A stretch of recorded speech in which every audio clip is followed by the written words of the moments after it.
Selamat sore anak-anak semuanya. Ibu, sore Bu. Sehat Ibu. Tuhan ya anak-anak semua ya, masih sehat ya. Dalam suasana lebaran seperti ini, izinkan Ibu minta maaf untuk anak-anak sekalian ya. Mohon maaf, lahir batin, selama pembelajaran lebih satu tahun ini ya nak.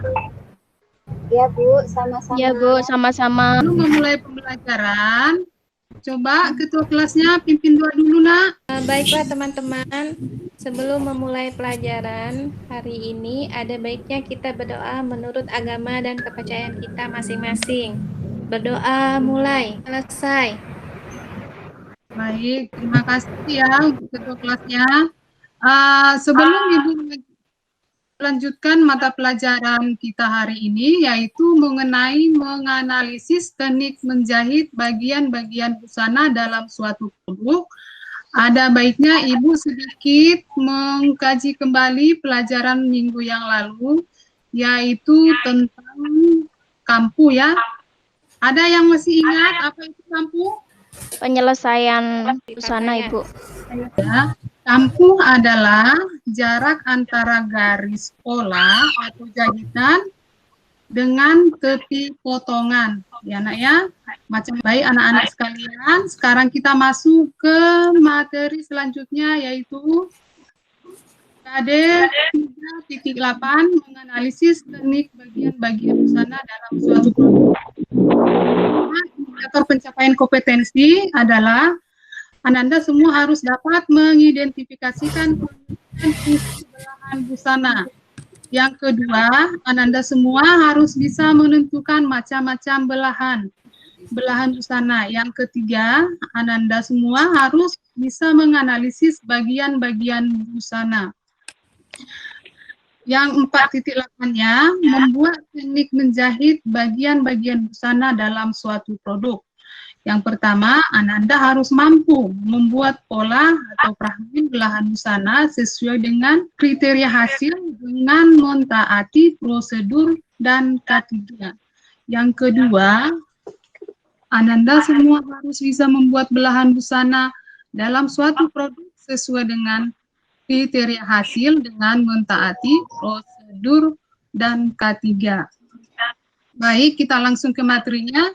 Belahan busana adalah bagian busana yang digunting atau terbuka pada pakaian yang diselesaikan dengan teknik menjahit.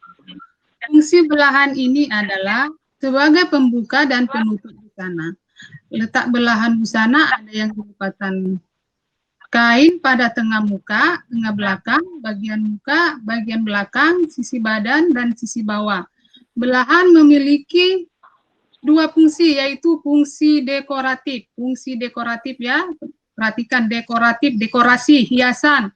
Berarti fungsi dekoratif ini adalah sebagai hiasan pemanis busana. Contohnya belahan ini, ada di gambarnya ini belahan gaun yang oversize yang memakai Shanghai. Biasanya. Yang kedua, sebagai fungsional. Belahan sebagai fungsional adalah memudahkan kita saat memakai dan menutup busana. Ya, bisa dimengerti sampai sini, Nak. Terus yang berikutnya macam-macam belahan.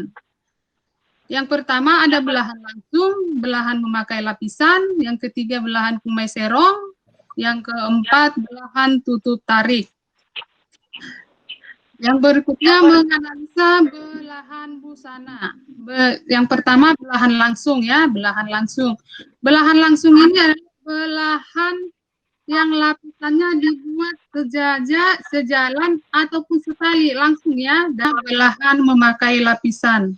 Belahan memakai lapisan ini adalah belahan yang memakai lapisan kain. Ini biasanya terdapat di busana anak-anak, di lengan bagian belakang kemeja, pria maupun wanita. Terus kemudian belahan dua jalur. Belahan dua jalur ada dua macam, yaitu belahan dua lajur tidak sama lebar. Ini belahan dua jalur tidak sama lebar atau tidak sama bentuk, bisa kita lihat di kemeja laki-laki ya. Terus yang berikutnya belahan dua lajur yang sama. Bentuk belahan ini terdapat di busana Melayu ya, busana Melayu ataupun di t-shirt laki-laki ya. Ini dia, ada yang runcing di bawah, ada yang petak di sini di bawahnya. Belahan dengan menggunakan kumai serong. Belahan yang menggunakan kumai serong ini biasanya kita dapat di baju kurung juga, bisa di tengah belakang, bisa di tengah muka ya. Belahan dilapisi menurut bentuk. Belahan ini bisa kita dapati di blus wanita ya, di blus wanita seperti gambar di slide Ibu ini. Akhir belahan dengan tutup tarik. Belahan tutup tarik resleting atau zipper digunakan untuk menutup dan membuka belahan ya, digunakan untuk membuka dan menutup belahan. Bisa kita dapat di rok bagian belakang, blus bagian belakang ya, ataupun blus bagian depan, di gamis ya. Ini bisa kita dapati tutup tarik atau resleting.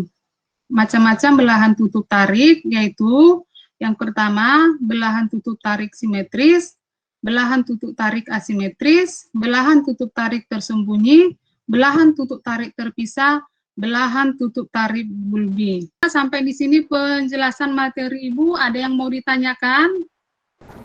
Ada, Bu. Siapa? Dulu, Bu. Betul, ya. Bu, aku mau tanya, Bu, kenapa pemasangan resleting harus di belahan yang memakai kampuh, Ibu? Ada yang bisa jawab, Nak? Kenapa pemasangan tutup tarik itu harus memakai kampuh? Ada yang bisa jawab? Saya mau buka ya. Ya, Urasti, silakan, Nak. Karena setiap pemasangan tutup tarik itu harus memakai kampuh, Bu. Kalau tidak, busana yang kita buat akan mengurangi ukuran si pemakai. Ya, betul sekali. Terima kasih. Ya, betul sekali. Makasih ya, Nak, Wirasti. Bagus. Kalau tutup tarik tidak mempunyai kampuh, otomatis mengurangi ukuran si pemakai. Kemarin Ibu sudah jelaskan untuk ukuran kampuh tutup tarik adalah berapa senti, Nak? Ukuran kampuh tutup tarik? Biasanya berapa senti kita buat? Waktu pembelajaran 3 cm. 3 senti, Bu. 3 cm, Ibu. 3 senti ya. Ya, betul, 3 senti ya. Bagus ya. Sekarang Ibu harap Ananda semua mengerjakan LKPD-nya ya. LKPD-nya sebentar Ibu. Screen. Ya, dapat dilihat, Nak? Terlihat, Nak, LKPD-nya? Terlihat, Ibu. Bisa. Bisa terlihat, Bu. Ya, dipahami ya LKPD-nya ya. Nama peserta didik, kelas, jurusan, dibuat namanya ya. Terus ada di sini kompetensi dasarnya, petunjuknya sudah ada di Ibu buat, ringkasan materinya juga, dan langkah-langkah kegiatan. Sebutkan macam-macam belahan yang sudah kamu pelajari dan silakan analisis gambar di bawah ini. Ya, seperti ini jenis belahan. Yang gambar pertama ini belahan apa? Terus analisis gambarnya di keterangan ya, Nak. Contohnya ini digunakan untuk belahan depan kah, di belahan belakang kah, di lengan kah, atau di mana ya? Tolong dianalisis. Tadi Ibu sudah jelaskan panjang lebar. Ke nomor 2, jenis belahannya apa, analisisnya apa. Itu soalnya ada 3, Ibu buat, silakan dikerjakan. Ibu kasih waktu kira-kira 10 menit. Baik, Bu. Ayo, siapa yang sudah selesai, Nak, mengerjakannya? Saya sudah, Bu. Ya, tolong dibacakan, Ya. dibacakan aja, Nak. Tadi dari gambar Gambar 1 itu jenis belahannya belahan 1 lajur, Bu. Kemudian belahan pada analisis gambarnya, belahan yang digunakan di lengan belakang kemeja pria ataupun wanita panjang belahan kira-kira 8 cm, Bu. Kemudian pada gambar 2 itu menggunakan jenis belahan 2 lajur tidak sama lebar.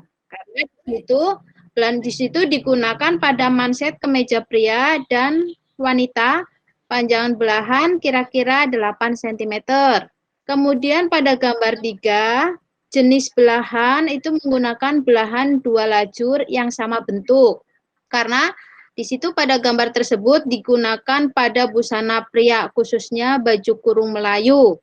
Letaknya di tengah muka busana dan panjang belahan kira-kira 20 cm. Itu, Bu, hasil punya saya, Bu. Terima kasih. Ya, makasih untuk Asih. Ya, makasih. Itulah tadi hasil dari analisis LKPD gambar pertama, jenis belahannya belahan 1 lajur. Analisisnya belahan digunakan di belakang lengan kemeja, ya, yang gambar. Ketiga, belahan 2 lajur yang sama. Itulah yang sering kita lihat ya, Nak, ya, di baju kurung Melayu, baju bapak-bapak kita, ya. Itu belahan 2 lajur yang sama bentuk, ya. Analisanya digunakan pada busana khusus pria, yaitu busana kurung ataupun Melayu. Baik, anak-anak, sekarang kita sampai ke kesimpulan. Coba siapa yang bisa membuat kesimpulannya, Nak? Saya, Bu. Jadi kalau untuk pembuatan busana itu yang harus kita perhatikan pembuatan belahan, Bu, ya. Karena tanpa belahan kita tidak bisa memakai dan menggunakan busana tersebut. Ya, betul. Jadi kesimpulan dari materi kita pada sore hari ini, pada setiap pembuatan busana, kita harus memperhatikan belahannya, baik itu belahan depan, baik belahan belakang. Kenapa? Kalau busana tanpa belahan, kita tidak bisa memakai atau menggunakannya, ya, Nak, ya. Terus macam-macam belahan itu tadi, ada 4, belahan langsung, belahan memakai lapisan, belahan kumai serong, belahan tutup tarik, ya, Nak, ya. Nanti diingat, minggu depan kita praktekkan semua belahannya. Jangan lupa membawa alat-alat praktek minggu depan, pensil, alat jahit, meteran, ya, Nak, ya, penggaris, semuanya dibawa untuk mata pelajaran praktek. Minggu depan akan kita praktekkan, jadi anak-anak akan lebih paham apa yang Ibu jelaskan tadi. Baik anak-anak, untuk evaluasinya Ibu akan kirim linknya di grup WA. Anak-anak bisa mengerjakan di Google Classroom, ya, Nak, ya.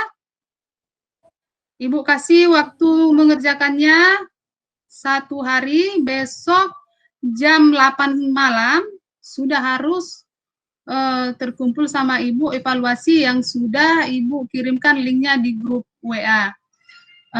Sebelum Ibu tutup, tolong ketua kelasnya memimpin doa, Nak, doa pulang. Baiklah teman-teman, untuk menutup pelajaran kita hari ini, ada baiknya kita berdoa menurut agama dan kepercayaannya masing-masing. Berdoa mulai. Selesai. Ya, terima kasih kepada Ananda di sana yang sudah memimpin doa kita sore hari ini. Ibu sudahi pelajaran kita pada sore hari ini. Terlebih terkurang, Ibu mohon maaf. Dan selamat sore anak-anakku semuanya. Selamat sore, Ibu. Sore.